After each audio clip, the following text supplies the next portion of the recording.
Selamat pagi Pak Anwar serta teman-teman yang terkasihi dalam Tuhan Yesus. Perkenalkan, saya Helga Katrina Karunianingta Sritonga dari kelas 12 IPS 4 awal absen 11. Pada kesempatan kali ini saya akan mempraktekkan mengenai kemajemukan yang ada di Indonesia, yaitu kemajemukan bangsa Indonesia sebagai anugerah Allah, yang dimana saya di sini akan berkhotbah singkat dan mengangkat sebuah materi pokok, yaitu keberagaman budaya serta agama bangsa Indonesia. Oke, langsung saja kita masuk ke kemajemukan itu sendiri. Oke, jadi kemajukan di bangsa Indonesia ini dapat dilihat dari sisi positifnya saja, karena anugerah dan kodrat Allah itu sangat yang kuasa. Nah, kemajuan sendiri juga terdapat di dalam sebuah ideologi, terus prinsip dan sebagainya.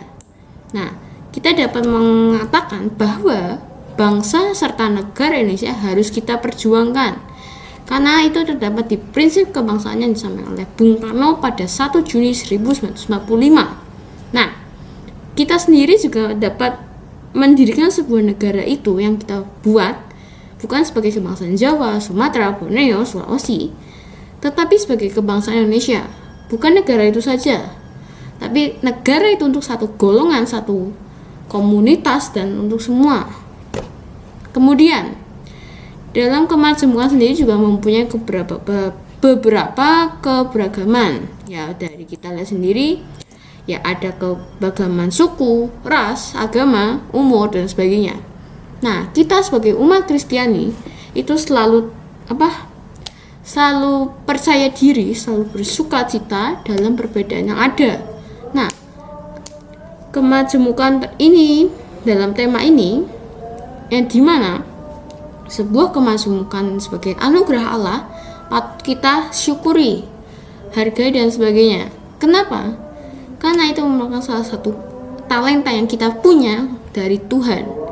Nah, dalam kemajemukan ini kita juga dapat berliterasi banyak melalui internet, media lainnya dan sebagainya, yang dimana menambah wawasan kita dan sebagainya. Namun dalam ini kita juga dapat mendapatkan perlindungan hak atau perlindungan negara yang terdapat di UUD 1945 yang menjadi pegangan konstitusi bagi elemen semua masyarakat. Nah, kembali kita menghikmati pidato dari Bung Karno pada 1 Juni 1995 di hadapan sidang PBPKI, yang dimana mengatakan bahwa persatuan Indonesia itu adalah sikap kebangsaan yang kita harus punyai, saling menghormati, saling menghargai, mempunyai jiwa nasionalisme yang tinggi, serta Pancasila bukan hanya sekedar dasar negara, namun juga telah menjadi perekat kehidupan serta pandangan hidup bangsa. Oke. Kemudian tadi kita sudah beranjak mengenai kemajemukan sebagai anugerah Allah. Sekarang kita membahas keberagaman di Indonesia. Nah, teman-teman mungkin tahu keberagaman di Indonesia itu sangat banyak sekali, bermacam-macam keberagaman. Ya, bisa kita ambil keberagaman suku, budaya, terus ada makanan tradisional dan sebagainya. Nah, di sini saya akan mengangkat beberapa doang. Saya di sini mengangkat hanya 2 jenis, yaitu makanan tradisional serta alat musik serta lagu tradisional. Oke, makanan tradisional ini juga kita dapat jumpai di mana-mana. Contoh, ada rujak cingur berasal dari Jawa Timur. Kemudian ada kerak telur ada di Jakarta. Kemudian macam banyak. Terus lagu-lagunya banyak. Terus alat musik tradisionalnya ada rebab, kolintang, saruang dan sebagainya. Nah, di dalam keberagaman ini juga terbentuk kepulauan yang menjadikan Indonesia sebagai dasar negara kita. Nah, pasti di setiap wilayah negara itu mempunyai perbedaan. Nah, perbedaannya dari agama, suku, golongan dan sebagainya. Oke. Ada beberapa contoh keberagaman di Indonesia, ada 3 jenis. Pertama ada keberagaman agama atau yang bisa kita sebut keberagaman agama. Kedua itu keberagaman suku, dan yang terakhir adalah keberagaman budaya. Oke, untuk keberagaman agama saya kira sudah tidak asing ya. Agama berarti semua orang, semua masyarakat Indonesia mempunyai agama. Contoh, saya agama Kristen Protestan. Jadi saya menghargai agama yang lain seperti Islam yang sedang berpuasa, terus ada Hindu, Buddha, Katolik, dan sebagainya. Nah, dalam agama sendiri juga mempunyai istilah yang pertama yang sangat berbentuk itu, yaitu ketuhanan yang Maha Esa, yang dimana memeluk agama itu adalah semua hak asasi manusia. Nah, itu terdapat di pasal 28E ayat 1 dan 2 serta pasal 29 ayat 2 terdapat di UUD 45.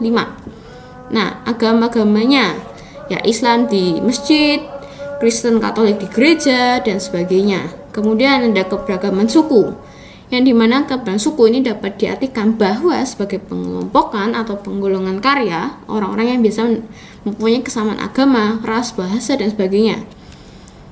Nah, kemudian dalam keberagaman suku ini atau budaya ini kita dapat hargai atau kita dapatkan dari sebuah sikap kita yang menghargai orang beribadah dan sebagainya.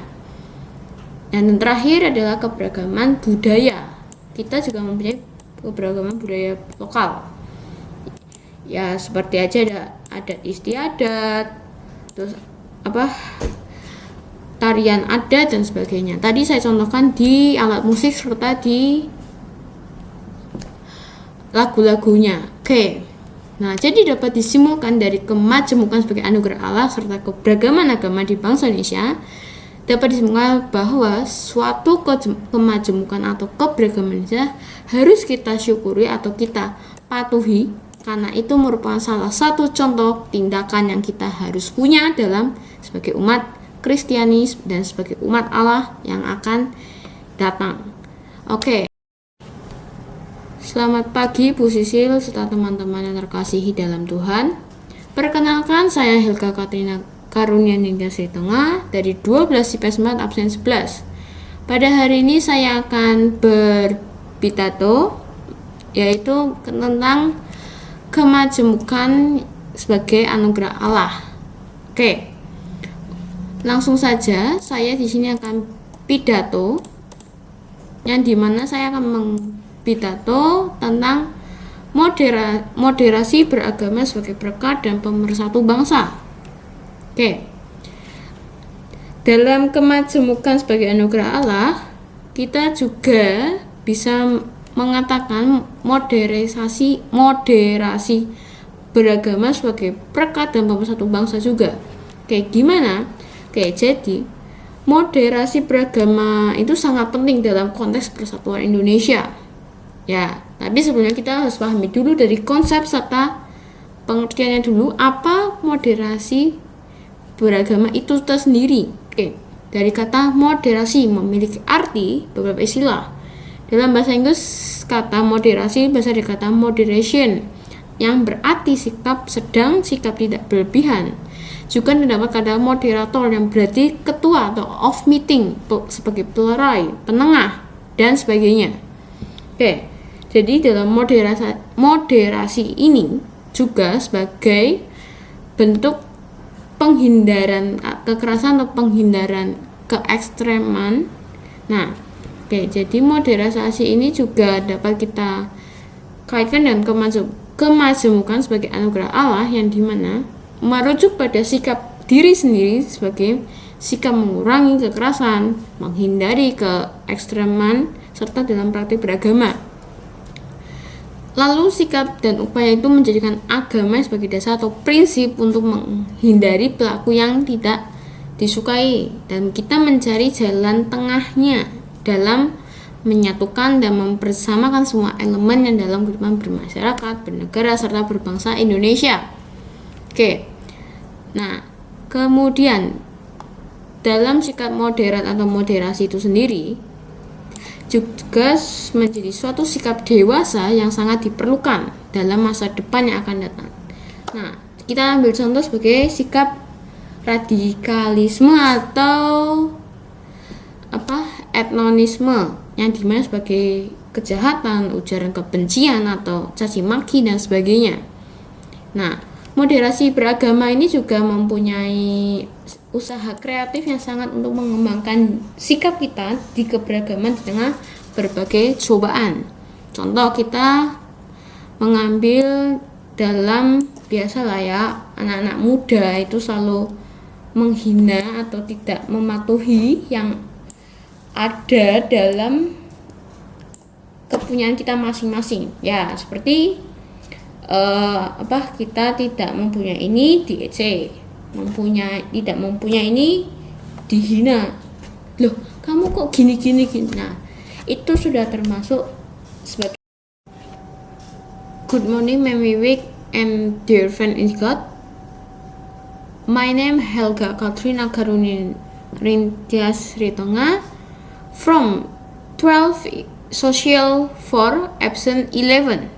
Today I am going to tell you about my process atau experience in the process of making this simple prestige exam combined video folder. What's the following video? Finally, the impression of the school exam, together with my classmates, immediately worked on the practical exam assignment of the subject being tested. Over time, I did my practice assignment slowly, badly, and so on. In the process of making practical exam assignment, there are only obstacles atau problem that I face, namely in the form of lazy or laziness to do it. But I think that the longer the night, the longer the garden, the burden, disgrace, and therefore I Emily work on painfully and enthusiastically. During the afternoon or evening, I try to repeat the practical exam assignment. Then, after they were made, the results were not optimal, so I had the information of the repetition and there were many trials in the process of making the practice exam. Then, in the process of making the practical exam, I felt tired or lazy in making it because I was tired of crying out school exam but had to be tested again in this practical exam assignment. Then in the process of making the practical exam, I felt tired or lazy making it because I was tired of crying out school exam but had to be tested again in this practical exam assignment. Then in the process of making the specific exam product, it is quite difficult because it is only given a week of time or not yet editing time and so on. Finally, I immediately finished it so that my workload was recorded and I could do after activities.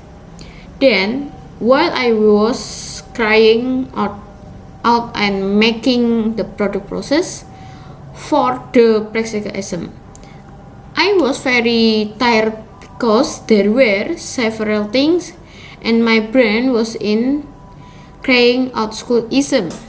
And I am still excited and happy, and there is a sense of responsibility as a student or school student.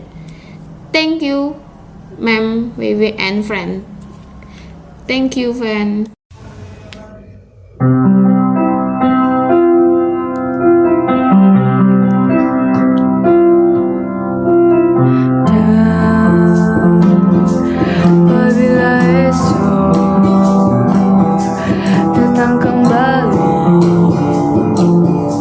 Seperti sedia kala di mana kau bisa bercanda dan perlahan kau pun lupakan aku.